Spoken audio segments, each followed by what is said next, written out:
Olá, eu sou Rose Sampaio, professora de língua portuguesa e gestora do SCIA, um curso diferente porque nós apostamos em você. Nós vamos iniciar hoje mais uma das nossas viagem saudável, tá? Viagem saudável, acerca de interpretação de texto com o tópico de figuras de linguagem, dando continuidade à aula 3, que nós já vimos acerca de interpretação. O que eu planejei para hoje? Deixa eu pegar aqui o meu exemplar. Seguramente nós vamos até o slide 50. Não, não. Exatamente. Somente algumas bancas cobram figuras de linguagem. Trabalhar com figuras de linguagem, no entanto, Adri, é interessante porque você aprende a lançar um olhar diferenciado sobre o texto para interpretá-lo. Mesmo que o concurso não pergunte se aquele elemento é uma metáfora, se aquele elemento é uma metonímia, quando você entende o processo de formação do texto na sua estilística, porque eles podem cobrar figuras de linguagem cobrando ali estilística, tá? Quando você entende a estilística, o porquê do uso daquela palavra, o porquê da repetição das conjunções, o porquê da repetição, por exemplo, em um texto que tem muitos... É um texto mais introspectivo, porque trabalha com a ideia do silêncio, do sussurro. Então, uma consoante mais introspectiva. Então, você consegue entender um pouco mais do texto. Como a proposta é trabalhar com a interpretação de texto de uma forma mais consistente, melhor focarmos também essa relação das figuras de linguagem. Sem tanto aprofundamento, porque, como você bem indicou, eles não cobram diretamente a figura. O Instituto AOCP cobra. Você encontra em muitas provas do Instituto AOCP, encontra ali questões relacionadas a figuras de linguagem. O pessoal da área de saúde, por exemplo, precisa ficar bastante atento à prova da AOCP. Por qual razão? A AOCP você tem duas bancas chamadas AOCP. O Instituto AOCP e a AOCP. A prova do Instituto é uma prova um pouquinho mais bem elaborada. Você tem mais dificuldade em fazer a prova do Instituto do que a prova da AOCP. A AOCP e o Instituto AOCP, eles estão hoje fazendo muitos concursos relacionados à área municipal e estadual, tá? E, portanto, você tem saúde para o município, educação para o município, você tem... para o Estado também. Então, é interessante conhecer um pouquinho mais da banca. Figuras de linguagem, nós temos dois processos. Uma figura de linguagem ligada à ideia e uma figura de linguagem ligada à sintaxe. Mas deixe-me terminar aqui a identificação de até onde nós vamos. Seguramente até o slide 50, mas eu quero me esforçar muito com vocês para nós conseguirmos fechar até o slide 52. Aí vocês vão falar assim, mas Rose, só são 2 slides, será que a gente não vai conseguir? É porque o conteúdo dos slides 51 e 52 é um conteúdo que vocês não conhecem. Então, possivelmente, nós levemos um pouco mais de tempo debatendo este conteúdo. Se eu perceber que não daremos conta, eu não vou chegar a esses 12 slides, tá? Vamos aqui pensar um pouquinho... retomar um pouquinho a questão de nomenclatura. É super importante trabalharmos com a questão de nomenclatura, com a questão da compreensão de conceitos, porque vocês acabam, quando vocês compreendem o conceito, vocês acabam aplicando o conceito, mesmo fora do universo de língua portuguesa, do conteúdo de língua portuguesa. Por exemplo, ontem pela manhã, eu vi uma imagem no Face muito engraçadinha, muito bonitinha, para quem está estudando português, para quem está se dedicando, tal. Verbos do dia: amar, respeitar, gostar. E aí ele apresentava mais uns 2 ou 3 verbos e ao final ele indicava assim: e ser feliz. Poxa, quando eu vi essa imagem que eu achei tão gracinha, eu pensei, nossa, mas o verbo não é somente ação. Tem só ação aqui?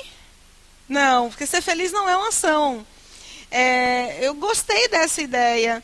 E assim que eu vi a imagem, eu pensei no que nós conversamos o tempo inteiro, não é? A informação, ela pode ser uma ação, mas ela também pode ser um estado. Eis que, na parte da tarde, uma aluna mandou para mim, me marcou nessa imagem do Face, indicando assim: e o verbo não são somente ações, não é, Rose Sampaio? O que significa dizer com isso? Que tudo que nós conversamos em sala de aula para o módulo de interpretação, vocês vão começando a digerir e a tentar visualizar esses conceitos em situações que não estão ligadas exatamente ao conteúdo de língua portuguesa. E assim que ela bateu o olho, o que aconteceu com ela? O mesmo que aconteceu comigo. A primeira percepção foi: eu tenho ações, mas aqui eu tenho um estado. Pensar em língua portuguesa, pensar justamente nesse processo de interpretação. É você identificar que existem 4 perspectivas para análise de língua portuguesa e que a mais importante delas está aqui relacionada à semântica. O nosso módulo de interpretação de texto é um módulo de quê? É um módulo de semântica. O que significa semântica? Nós repetimos isso o tempo inteiro. Semântica significa sentido, significado da palavra, do contexto, até mesmo o significado que é gerado por meio do som. Bom dia, amor. Por meio do som. Porque, como eu falei para vocês, quando nós repetimos muito, dá uma sensação de introspecção. Quando nós repetimos muito, dá uma sensação de travamento. E pensar nas línguas, o alemão ele não trabalha mais com sons glotais? Eles são mais introspectivos. Nós somos mais orais, nós somos mais receptivos, mais abertos. Então você tem aqui uma relação de sentido até mesmo nessa produção sonora, tá? O outro ponto qual é?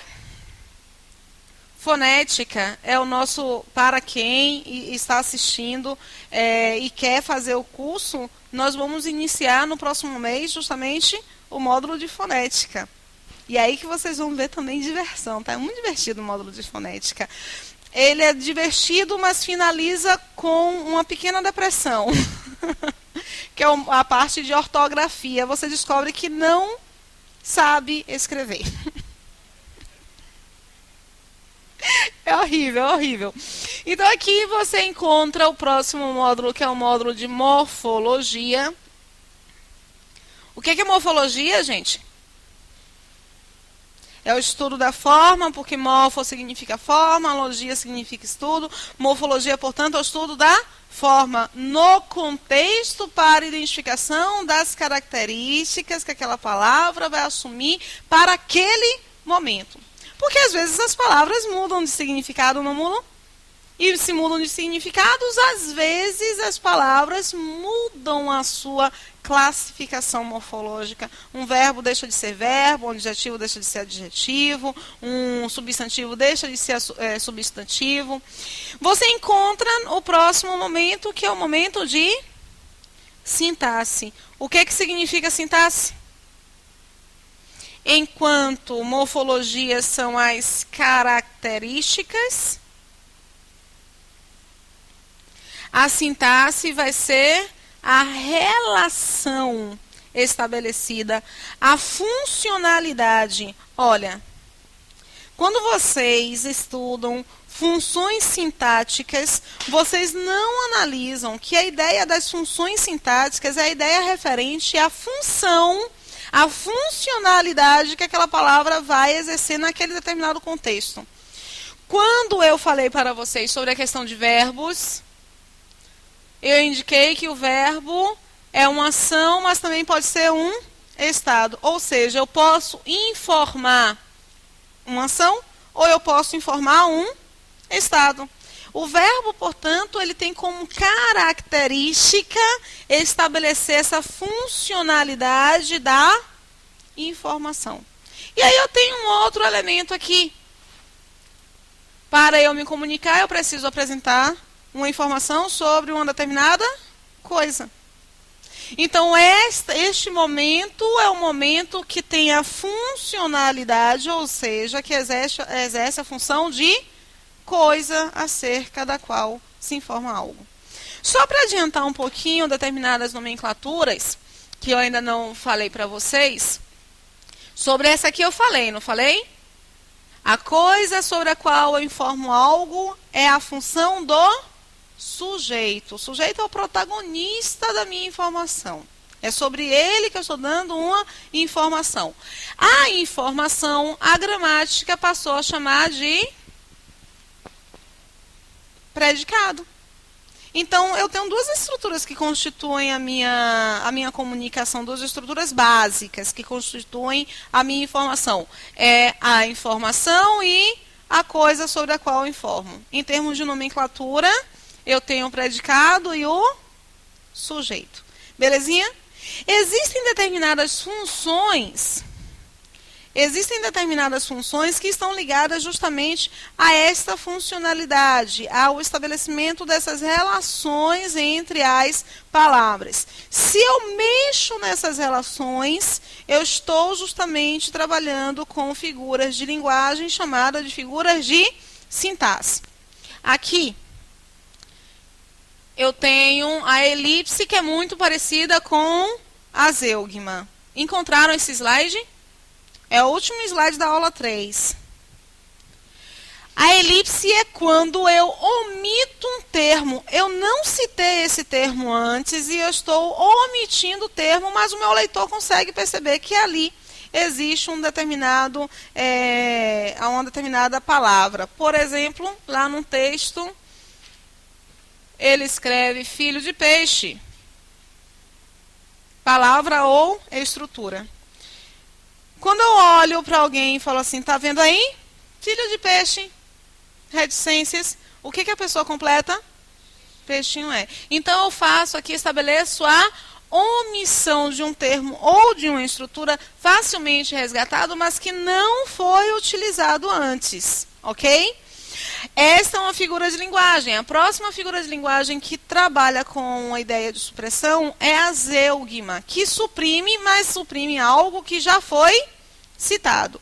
Se neste espaço aqui existe uma palavra ou uma estrutura que se relaciona com essa estrutura, eu tenho uma figura, portanto, de sintaxe. Não esqueçamos que sintaxe é a ideia de relação. Belezinha? Posso ir, não posso? Hipérbato. Hipérbato, para você entender o hipérbato, é necessário que você entenda que nós gostamos de uma determinada estruturação para o nosso processo comunicacional. Gostamos, não é a única estrutura possível. Nós gostamos de, no processo de comunicação, apresentar a coisa sobre a qual se informa algo que eu chamo de sujeito. E gosto de apresentar a sua informação que eu chamo de predicado. Se por um acaso eu tenho alguma circunstância de tempo, lugar, modo, causa, consequência, finalidade, instrumento, até de preço, eu tenho o que eles chamam de adjunto adverbial. Vejam que são nomenclaturas técnicas, não são? Mas quando nós pensamos no processo de comunicação, eu tenho aqui coisa sobre a qual se informa algo, informação e circunstância. Pensem sempre na ideia, no conceito. Nós gostamos desse tipo de estrutura. Vou colocar ali a informação do exemplo. Os empregados desceram, não é desceram? Para a loja. Vejam só. Eu estou informando algo sobre qual elemento? Sobre os empregados. O que eu estou informando sobre os empregados? Que eles desceram. Essa é uma informação que estabelece um estado ou que estabelece uma ação? Então, predicado que dá ideia de ação. E para a loja é uma circunstância, que dá ideia de quê? Tempo, lugar, modo, consequência, dá ideia de quê? De lugar. Beleza. Então, vocês acabaram de identificar que aqui eu tenho sujeito, predicado e adjunto adverbial de lugar. Belezinha? Vamos lá. Eu posso mudar esta ordem. Eu posso dizer desceram, colocar primeiro desceram para a loja os empregados. Não posso fazer isso? Eu saio de 1, 2, 3 para 3, 1, 2. Eu posso dizer que os empregados para a loja desceram. Não posso fazer isso? Então, esta estrutura aqui, ela não é fixa o tempo inteiro. Quando eu mudo a estrutura, e a gente faz isso, tá? Por exemplo, no e-mail. Olha o que nós pecamos no e-mail. Nós, quando queremos mandar uma documentação, nós dizemos, segue em anexo os documentos. Essa estrutura está adequada? Nós só escrevemos assim, né? No e-mail. Está adequada? Está correta? Adequada de acordo com a norma culta de língua portuguesa. E se você escreve isso aqui é porque você está representando alguma empresa. Então você tem que tomar cuidado, tem que estar de acordo com a norma culta. Segue em anexo os documentos. Está adequada de acordo com a norma culta de língua portuguesa? Não, não. Porque norma culta, Adri, bem legal você falar. Independe da posição. A relação estabelecida é que tem que ser uma relação de concordância devida, de preposição devida, de ortografia devida, mas a posição pouco importa. Se a informação mantiver o sentido que você quer passar, tá? Aqui não está de acordo com a norma culta. Olha como é simples identificar se está de acordo ou não está de acordo. Eu estou dando informação sobre o quê? Boa. Não é como sempre, né? Eu quero ver a novidade. Eu estou dando informação sobre o quê? Eu estou dando informação sobre os documentos. Concorda, Cris? Estou dando informação sobre os documentos. Concorda, Jade? Beleza. Então, os documentos é o que eu chamo de sujeito. O que é sujeito? Elemento sobre o qual se informa algo. Eu estou informando algo sobre os documentos. Qual é a informação sobre os documentos? É que eles seguem em anexo. Opa! Se a minha informação é sobre os documentos, o meu verbo tem que concordar com quem? Meu verbo tem que concordar com a coisa acerca da qual eu estou informando algo. Então, o adequado seria seguem em anexo os documentos. Eu tenho a ordem preferencial das estruturas. Minha ordem preferencial qual é? Sujeito, predicado e adjunto adverbial. Ou seja, coisa sobre a qual informo algo, a sua informação e uma circunstância. Eu mantive a estrutura preferencial da língua? Não, eu mudei. Eu coloquei primeiro informação e depois coisa sobre a qual se informa algo. Toda vez que nós fazemos isso, nós temos uma tendência incrível de errar a concordância, tá? É incrível. Qual é a figura de linguagem com a qual nós estamos trabalhando? Nós estamos trabalhando com o hipérbato, que é justamente a mudança da ordem preferencial das estruturas. Ficou clarinho? Beleza. O pleonasmo é uma repetição desnecessária para enfatizar. Existem pleonasmos que são aceitos, são aceitáveis, tá? De acordo com a norma culta, e existem pleonasmos que não são aceitáveis. Depende muito da situação e, sobretudo, depende da norma que é considerada, da variação que é considerada como variação de prestígio. Rosa, o que é variação de prestígio?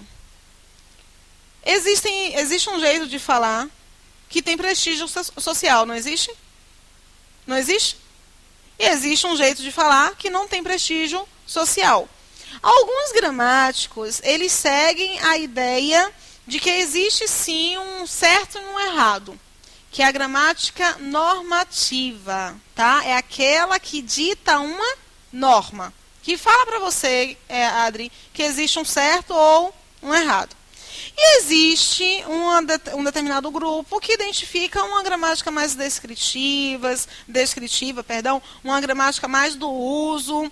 E aí não vai trabalhar com a ideia de certo e errado. Vai trabalhar com a ideia de variação. Existe a variação de prestígio e existe uma variação marginalizada. O pleonasmo, ele depende muito se a variação de prestígio diz que está certo, que pode fazer, ou se a variação indica que não pode fazer. Por exemplo, o que eu dei como exemplo na aula 3, a gente vamos, se permite, é variação de prestígio.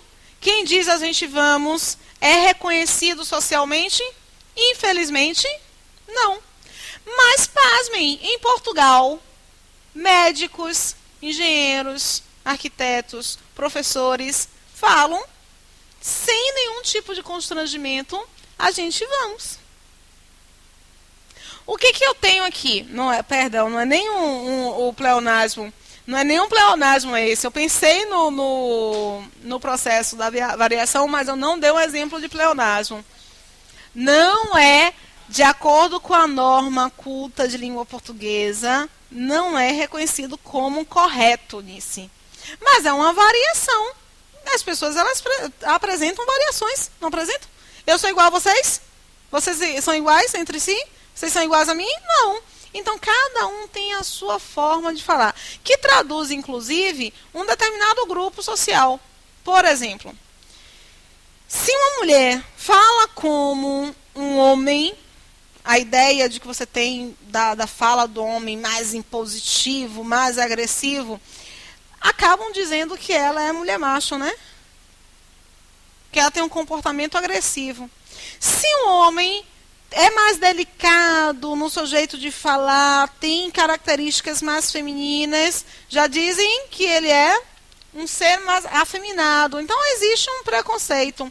Porque existe realmente a variação sexual, que é uma variação sexual, entre aspas, né, de gênero, que é uma variação que identifica o jeito masculino e o jeito feminino.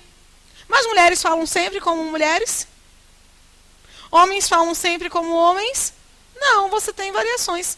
Existe uma variação de religião, de crença. Olha, está repreendido o nome do Senhor. Se eu faço isso, vocês acham que eu sou protestante, que eu sou evangélica. Se eu digo, tá no RTT não. Oxalá, meu pai. Eu sou do quê? Eu sou do...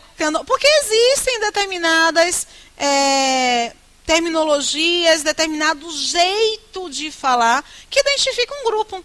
E, às vezes, essa identificação de grupo, ela acaba extrapolando e atingindo outros grupos. É a ideia da interação, que é normal, tá? Mas voltando aqui ao exemplo adequado de pleonasmo, porque eu não dei o exemplo adequado de pleonasmo, esse exemplo de a gente vamos é de uma outra figura de linguagem, que já já eu vou apresentar. O pleonasmo, eu vi com os meus próprios olhos. Esse é marginalizado? Não. Mas entrei para dentro e subi para cima? Esse é marginalizado. Então, depende muito de qual de onde é que vem essa fala, se é da norma, se é da variação de prestígio ou se é da variação marginalizada. Tá? Então, depende muito. Você precisa, portanto, ficar antenado de qual é o processo que é considerado o processo correto. O assíndeto, já falei para vocês, esse A é uma ideia de ausência. O A nem sempre é uma ideia de ausência. Às vezes o A, que vem no início de uma determinada estrutura, me dá uma ideia de negação, me dá uma ideia de lugar. Por exemplo, eu tenho uma palavra próximo, não tenho? Não tenho a palavra próximo? Tenho ou não tenho, gente? E eu tenho aqui, olha, o aproximar. Bom, próximo, ele tem esse pedacinho aqui que vai se repetir e aproximar, não vai? Ok. Esse pedacinho de uma palavra, quando esse pedacinho se repete na produção de outras palavras, eu chamo esse pedacinho de radical. O radical, ele serve para guardar, tá? A base semântica. O que é semântica mesmo? Radical é o que vai conservar a base semântica, ou seja, o sentido daquela palavra. É como se fosse aqui, olha nisso, para você não pescar mais. Como se fosse a raiz da palavra. Quando eu encontro próximo e aproximar, eu tenho a mesma palavra aí? É a mesma palavra? Não, são palavras diferentes. Mas apesar de serem palavras diferentes, lá no fundinho, ela mantém a mesma raiz, não mantém? Porque sentido é muito próximo. Encontro esse A aqui. Esse A é o mesmo A que nós encontramos na palavra anormal. A palavra normal vem de qual palavra? Normal. Então, a raiz do sentido da palavra normal, ela é justamente a raiz da palavra normal. Tem, portanto, o mesmo radical. Beleza? Encontramos esse A. Esse A é o mesmo A daqui? Em termos de sentido? Não. Porque esse A de anormal me dá uma ideia de negar. Não normal. Esse A aqui é uma ideia de perto. Porque quando você aproxima, é porque você está colocando perto.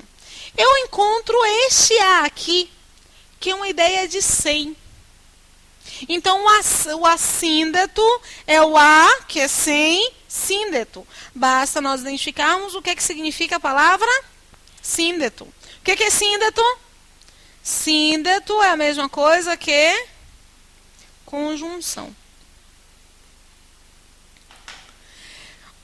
O assíndeto, a figura de linguagem que trabalha com assíndeto, é aquela que apresenta uma retirada de conjunção. Nadei, cantei, fui ao teatro. Não dá a impressão de que eu fiz tudo simultaneamente?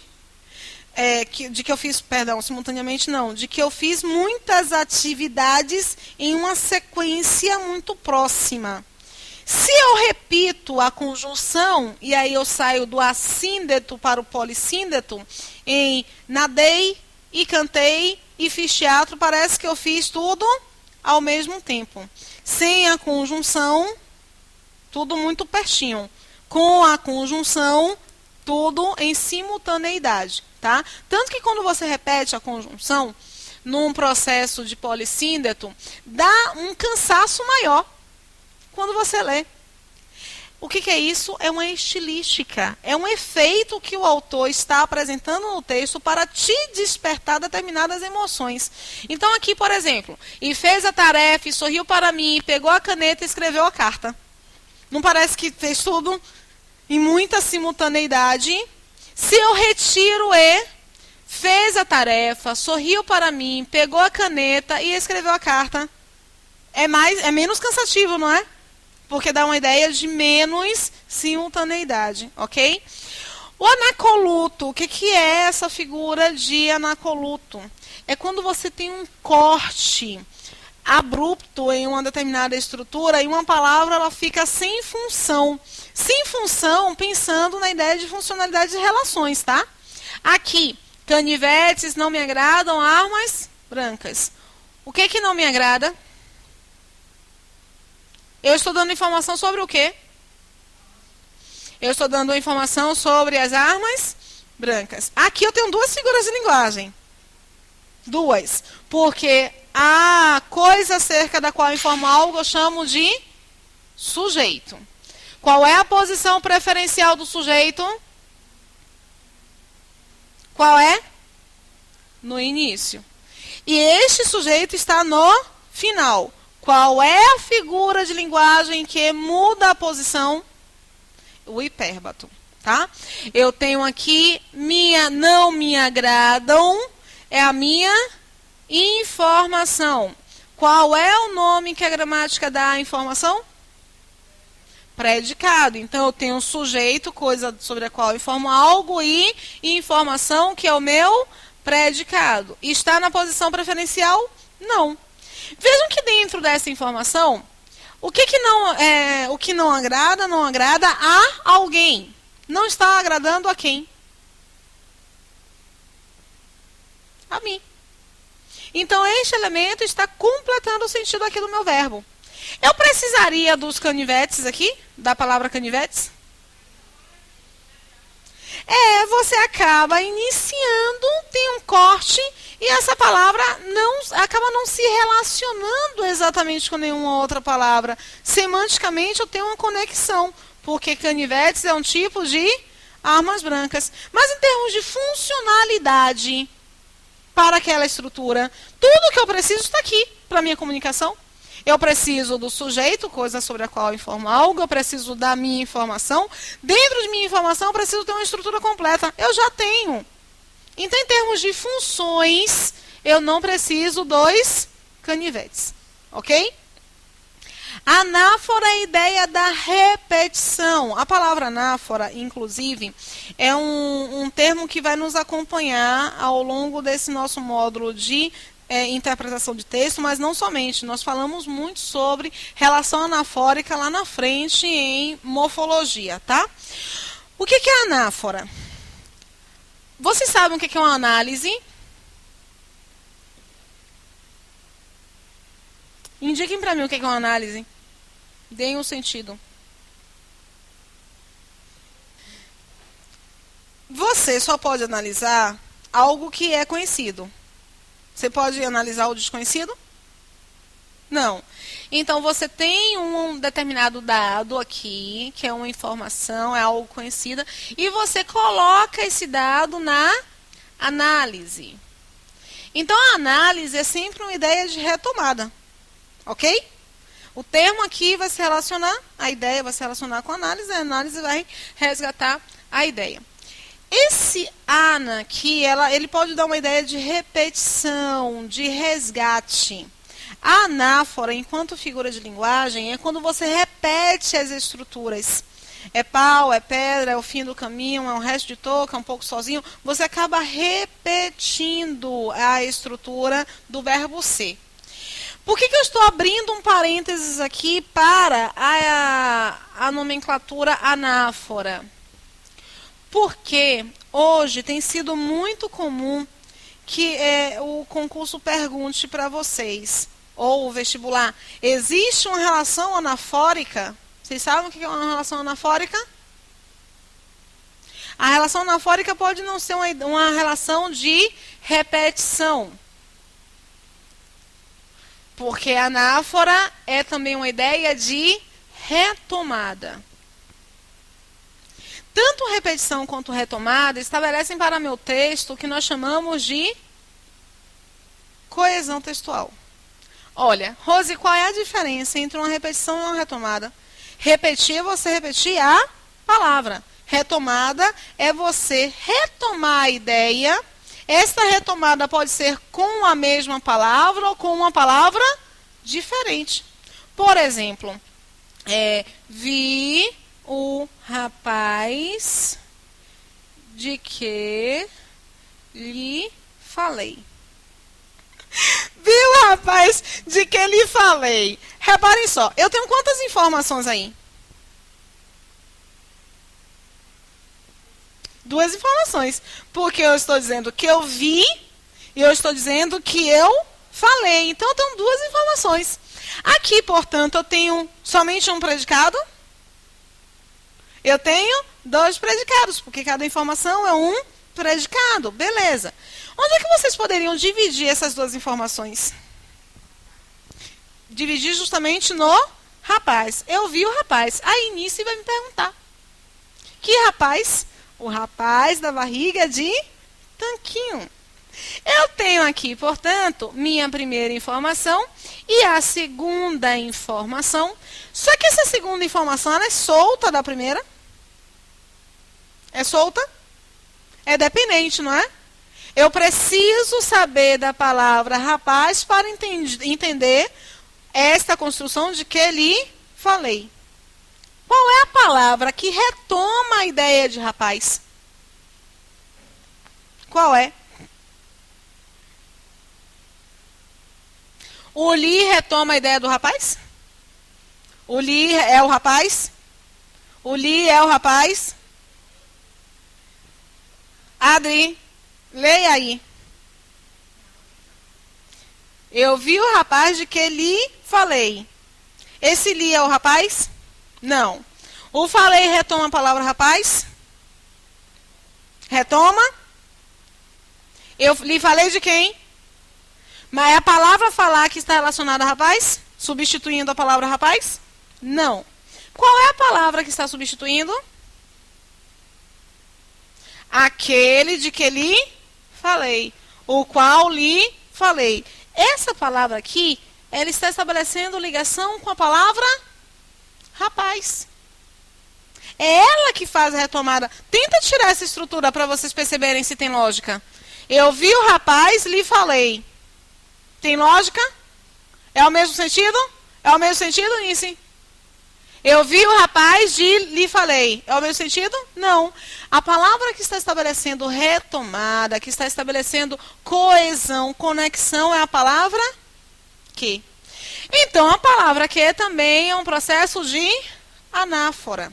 Só que é a figura de linguagem anáfora? Não.